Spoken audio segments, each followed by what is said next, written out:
You are listening to the Daily Gospel Reflections with Sister Cloth. This podcast is brought to you by the Paulines Multimedia. It is our mission to bring the Word of God to all peoples through sounds and images, voices, and music. Come and join us as we share with you a thought a day.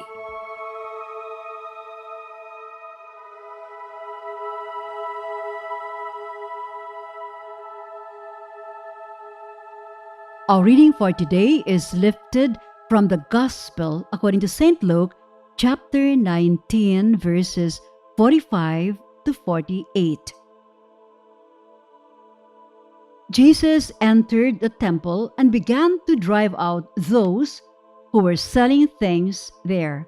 And he said, "It is written, 'My house shall be a house of prayer,' but you have made it a den of robbers," or thieves.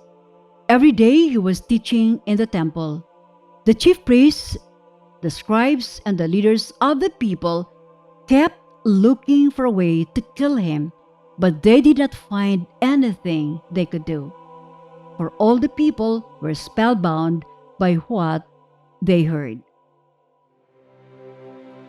Greetings to all our musicians, especially the pianists. Today is the feast of your patron saint, Saint Cecilia.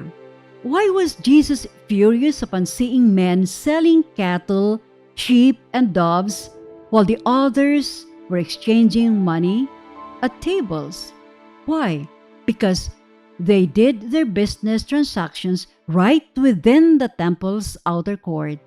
He was particularly enraged at the religious leaders who allowed the buying and selling in the temple area.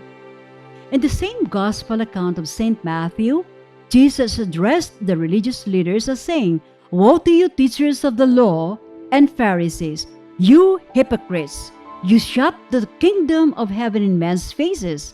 You yourselves do not enter, nor will you let those enter who are trying to. My house shall be a house of prayer, but you have made it a den of robbers."